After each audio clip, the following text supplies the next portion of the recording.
Alaudin, and I am delighted to be your moderator for this afternoon. I would just like to start by laying the context for this conversation. And I'm delighted that we have an esteemed panel to do justice to that topic. But before I do that, we also have in our midst a special guest who's going to deliver a keynote. This person is an expert in PPP.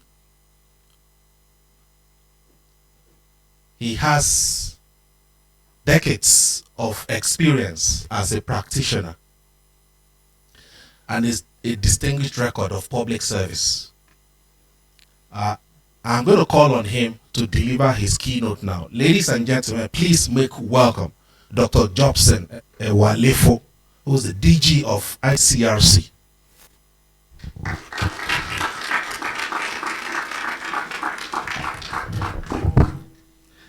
Thank you, my brother, my friend. I want to align with the existing, already established protocol because I don't want to stand on any because of my weight. So just permit me to just align with it. Meji, I have your permission to do that? Yes. All right, thank you. Always nice seeing you and meeting you on panels like this because I know we share the same passion and the same zeal to see to the information revolution in Nigeria, which we have all agreed, everybody has agreed, cannot be achieved by the current fiscal position of government, but rather with effective tensioner collaboration of the private sector to get this done. So we're pressed for time, but I want to go to the business of the day. It's a great privilege to address this esteemed assembly of policy and business leaders at today's CEO Roundtable on the future of infrastructure funding. I wish to commend the organizers for convening such a timely and important dialogue, especially at a period when Nigeria, indeed Africa, stands at a critical junction in the pursuit of sustainable development and economic competitiveness. The discussion before us goes beyond the financing of physical assets. It is fundamental about investing in the future of national productivity, regional integration, and inclusive growth. It calls for the strategic alignment of capital policy and governance to deliver the infrastructure that forms the backbone of a modern economy. Nigeria infrastructure gap, projected at about $2.3 trillion over the next 20 years, represents both a significant challenge and a transformative opportunity for us all. With annual funding needs of about $100 billion US, it is evident that the scale of investment required surpasses the fiscal capacity of the government. Public resources alone can no longer sustain the level of transformation we envisage. The path forward must therefore rest on innovative private sector drivers and the risking of financing framework that attract long-term capital and generate sustainable value. This is exactly where the ICRC served as a catalyst. Our mandate is to regulate. I want to emphasize this at this point. Our mandate is to regulate, is to oversee, and is to facilitate the development of PPP projects that leverage private capital and expertise to advance national infrastructure. We are guided by sound regulatory framework and a transparent project development process. We remain committed to ensuring that PPPs in Nigeria are credible, they are bankable, and are fully aligned with the national priorities outlined in the National Integration Infrastructure Master Plan.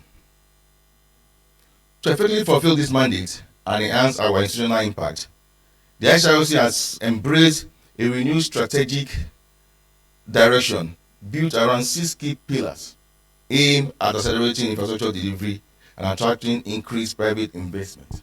This includes time-bound delivery, interagency collaboration, service delivery,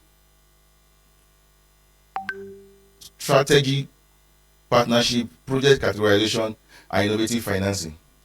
Collectively, these pillars embody the Commission's commitment to regulatory consistency, operational efficiency, and strong collaboration, ensuring that Nigerian infrastructure aspiration are translated into bankable, implementable outcomes that promote sustainable development.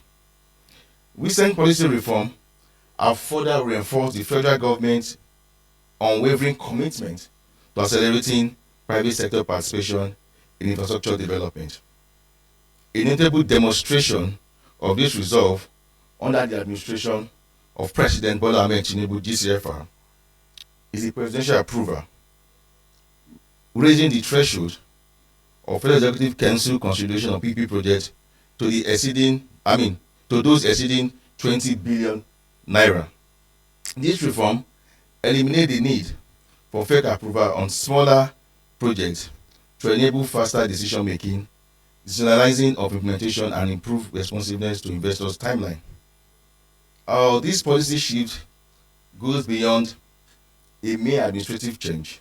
It serves as a strategic signal of trust and partnership.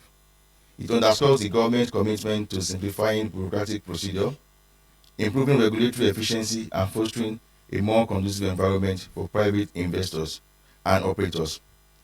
By empowering the MDAs and subnational governments to make quicker decisions, more effective collaboration, this reform deepens the PPP ecosystem and reaffirms Nigeria's determination to position private sector participation as a cornerstone of its infrastructure transformation agenda.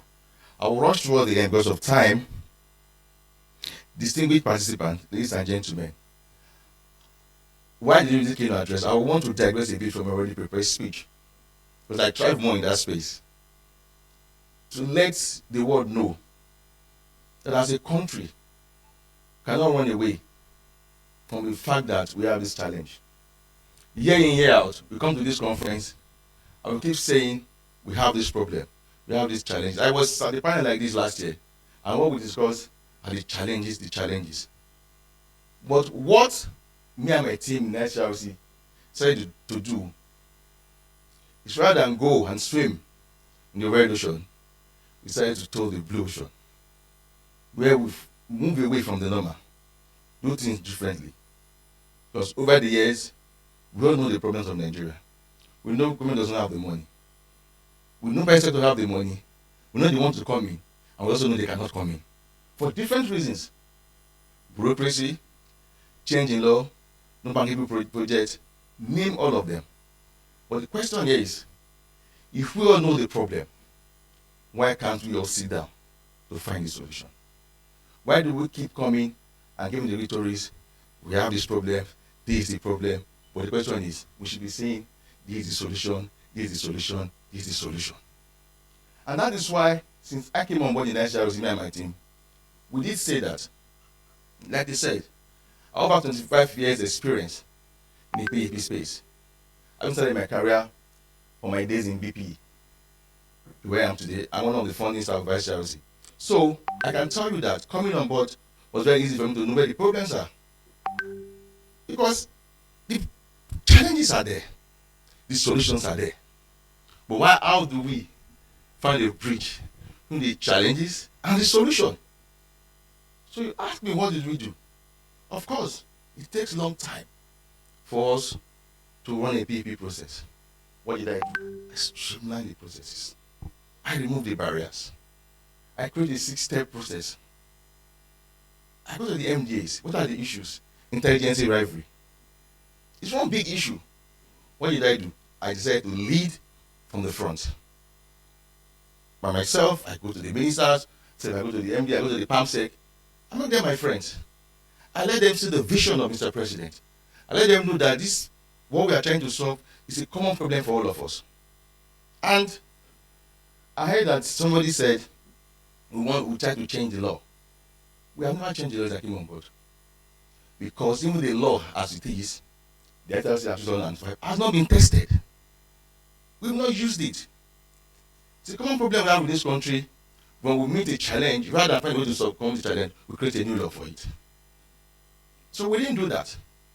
We decided to see within the existing law, what can we do differently?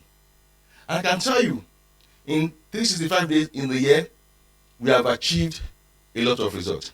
Testament was the guardian of the last 50 summit, where a lot of people come in. And I can tell you after that, we have been inundated with requests for projects, with requests of PP. We have a lot of people wanting to invest in Nigeria. I can tell you that rather than go with a norm of creating all the bottlenecks, telling them the why, no. We are saying we can do it. I'm running up, sir. But the president is very clear. What he told me is that we remove the barrier of doing business in Nigeria. And we've been trying to do that. I have people that have been trying to come to this country with their money over the years. They can't come in. They don't know where to go. Either you tell them that this is that. But we are saying that Nigeria as a country, not ICRC, is open for business. And if you don't know where to go, please come to ICRC. I will lead you to the right path. Thank you very much.